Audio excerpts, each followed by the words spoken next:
So, kamusta po mga ka-Streetwise? Ako po si Takeru Miyamoto at welcome po sa aking munting channel. So, mga kababayan, may bali-balita po ngayon na isa sa mga dahilan kung bakit hindi natuloy yung kudeta laban po kay Tito Sotto para palitan siya bilang Senate President. Ang pinaka naging deal breaker daw po dyan ay si Marcoleta. Ano? Kaya hindi daw po natuloy na palitan si Tito Sotto dahil po kay Marcoleta. Kasi actually, nakakuha na pala ng 17 na boto itong si Loren Legarda para siya na yung magiging Senate President. So 17, no? So malaking boto po yan. Yun nga lang, nung nalaman nila na si Marcoleta pala yung kahawak ng Blue Ribbon Committee, nag-atrasan. So meron tayong dito, hindi chismis yan, ha? So may reference tayo dito, no? So sabi dito sa balita na to, no?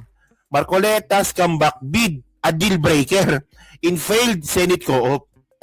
O tingnan nyo, ha? Okay na po pala lahat. Papalitan na po si Tito Sotto talaga ni Loren Legarda. Yun nga lang, nung nalaman nila na si Marcoleta ulit yung hawak ng Blue Ribbon Committee, nag-alisan. Kasi, nga naman, di ba? Puta, bakit kasi pag tuwing Blue Ribbon Committee, nagiging abogado siya ng mga diskaya? Di ba si Marcoleta? At syempre, mga kababayan, walinaw naman po dito na ang pinaka daan nga po ng investigasyon ni Marcoleta para protektahan po yung kanyang mga kasama sa Senado, especially nga po yung Duterte Block. So ngayon basahin natin yung balita kasi napaka-interesting po nito. So sabi dito, okay. So the insistence of Senate Minority Leader Alan Peter Cayetano and his allies in the Minority Block on reinstalling Senator Rodante Marcoleta, si Wigman, as chair of the Senate Blue Ribbon Committee, emerged as a deal breaker. Kasi mga kababayan, alam naman po natin na kapag nagpalit na Senate President, wala ka din po yung chance na magpalitan din po yung mga chairmanship ng committee. At ito si Ping Lacson, posible po matanggal. Hindi po posible, sure na matatanggal bilang chairman nga po ng Blue Ribbon Committee. Yun nga lang, nung nalaman nga po, yung mga bumaliktad kay Tito Sotto, na si Marcoleta nga pa yung hawak ng Blue Ribbon, deal breaker na, ayawan na. Di ba? So sabi dito, continue natin that doomed Senator Loren Legarda's bid to become the first female Senate President, source told to Billionaire News Channel on Thursday. So galing na Billionaire News Channel, no? So sabi pa dito, continue lang natin, 3 Senate insiders said the aborted power grab led by Cayetano and Senator Amy Marcos faltered after the least 5 members of Majority Bloc. O di ba 5? 5 yung umalis. Withdrew support upon learning that Marcoleta would resume leadership of the Chamber's anti-graft panel. So yung 17, muntik na talaga itong mga streetways. No? So yung 17 nga po pala na bumaliktad. So yung 5 doon umalis. Di ba? So yung 5 doon umalis.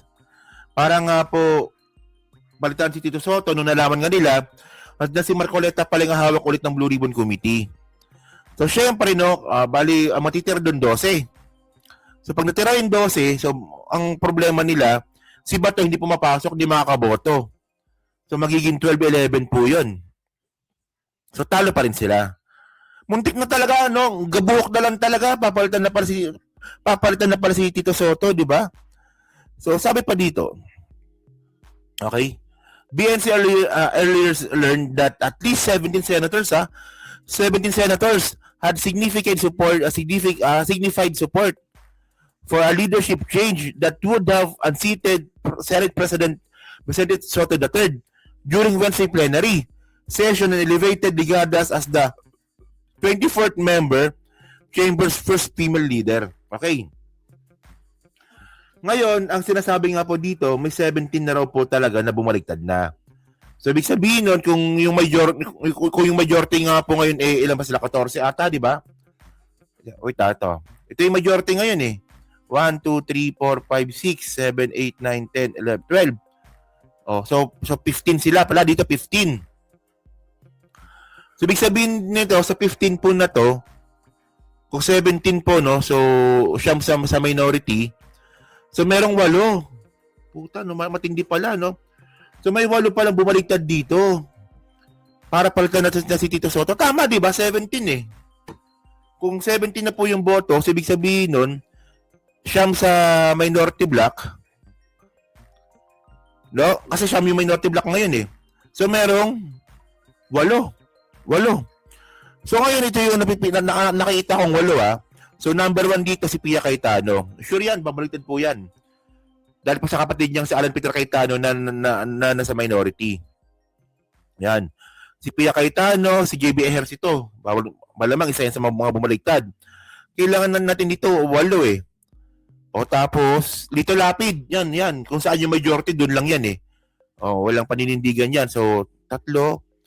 So, syempre, si pa ba dito? So, malamang yung 2 bilyar.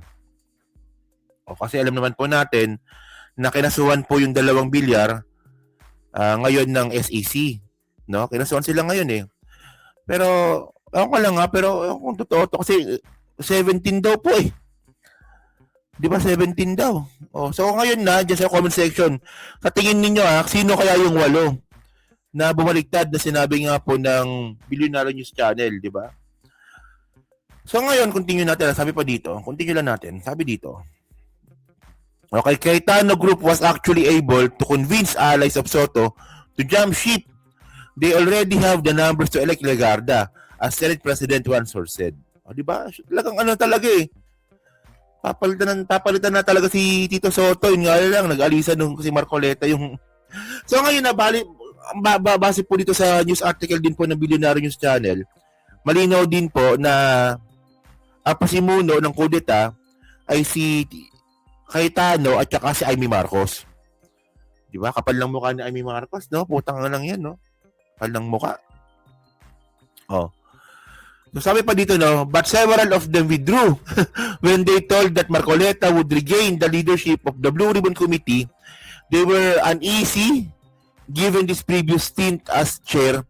The source said that was really the deal breaker. O di ba talagang So alam niyo ibig sabihin ng deal breaker? Kung baga nakapag-deal na nung nalaman na si Marcoleta pala yung magiging committee ng Blue Ribbon Committee. So, deal breaker. Nag-ayawan. Ibig sabihin nun. Nag-ayawan dahil sa rason, no? Nag-ayawan dahil sa isang rason. Yan, parang ganun. Oh, according to another insider, the leadership maneuvered intensified after supposed draft initial report of the Senate Blue Ribbon Panel's inquiry into the multi-billion peso flood control racket surfaced on Tuesday night. Yan. So, isa alam naman natin yan, no, na isa talaga sa pinakadahilan kung bakit gusto nila palitan si Tito Soto dahil nga po dun sa nabasa nila na draft ng Blue Ribbon Committee na pinapakasuhan nga po si Cheese, si Joel, tsaka si Jinggoy. Isipin nyo yan, no? Di ba? Nagkagulo-gulo tayo dito sa Senado para lang protektahan si Jinggoy, tsaka si Joel Villanueva, tsaka si Cheese Escudero. Di ba? Grabe, kakapal ng mga mukha talaga nila, no? Oh, parang ako naniniwala ako na kailangan na bang buwagin ng Senado talaga? Oh, a second source said that Cayetano himself or other senators taking a central role in the investigative panel would have been more palatable to some senators. Oh, yun naman pala, di ba? So, ang gusto kasi ng ibang mga senador na bumaligtad, si Alan Peter Cayetano daw po yung hahawak ng Blue Ribbon Committee para mas katanggap-tanggap, di ba? Pero ako ano ba ibig sabihin nito? Marami rin pala ayaw kay Marcoleta sa Senado. Ba ibig sabihin nun? Di ba? So, continue but several of them withdrew when they were told that Marcoleta would regain the leadership of the Blue Ribbon Committee. They were uneasy. Nabasa ko na ata to. Yan. So, the third insider political affairs staffer of one of the senators said Cayetano's group had expressed dissatisfaction with how the Blue Ribbon Panel current chair, Senate President Pro Tempore Ping Lacson, was handling the inquiry into the flood control scandal. Tingnan ninyo mga kababayan, no? Ito babalikan lang natin itong nangyari, no? Noong unang beses nga po na nagka-hearing po sa Senado, no, ang unang Blue Ribbon Committee chairman natin si Marcoleta. 'Di ba? So doon wala silang napatunayan doon, 'di ba? Kasi tanga si Marcoleta, 'di ba? So eventually nagkaroon nga po ng palitan ng Senate President noon. Na si Kiss nga po ay napalitan ni Tito Soto at hinawakan nga po ni Ping Lacson yung Blue Ribbon Committee. So ganun 'yon. Yun nga lang noon nung si Ping Lacson na nga po yung hawak ng Blue Ribbon Committee, yung takbo ng investigasyon, obvious to obvious naman po talaga, napapunta sa mga senador. Di ba? Ganun nangyari noon. So, syempre, itong mga senador nagalit. Unwritten law, courtesy, ano yan, blah, blah, etc. Oh. Ang nangyari noon, alam nyo na. Di ba? Na muntik nang mapalitan si Tito Soto bilang Senate President nung nangyari nga po yun. Kaya nga nag-resign si Ping Lacson bilang chairman ng Blue Ribbon Committee para iligtas si Tito Soto. Yun nga lang mga kababayan, no? Dahil walang gustong tumanggap ng Blue Ribbon chairmanship dyan sa Senado kasi dapat parte ng majority So, yun na nga, napunta ulit kay Ping Lacson. Yun nga lang mga kababayan, no? Nakita naman po natin talaga, no, na kahit na itago ni Ping Lacson na talagang ganun nga na wag i-implicate yung kapwa niya senador, nangyari. Talagang doon talaga papunta yung ebidensya Papunta kay Kiss talaga yung ebidensya na siya yung mastermind. So, anong magagawa ni Ping Lacson? Kundi expose po yan. So, yun, nangyari na naman po ngayon. Dahil sa pinakasuhan nga po ni Ping Lacson itong mga ibang senador, bang babanta sila ng kudeta? Pathetic, di ba? Pathetic. Okay. Pero, huwag natin kakalimutan ng pinakarason pala kung ba't hindi natuloy yung pagpalit nga po ng leadership sa House ay si Marcoleta. Kasi nga, pangit na nga, pro-China pa, tsaka masyado pang magulo, no? Magulo. So, yun nga babahan. So, kayo po, ano naman sabi nyo nga po dito na si Marcoleta pala yung pinakarason kung bakit hindi natuloy yung chairmanship, yung pagpapalit nga po, chairmanship tuloy. Yung pagpapalit po ng Senate President po sa Senate. So, yun na. So, comment lang po sa baba at binabasa ko pong lahat yan. At syempre, dyan sa Team Replay. So, para subscribe, di makalimutan pa share na ng content natin ngayon.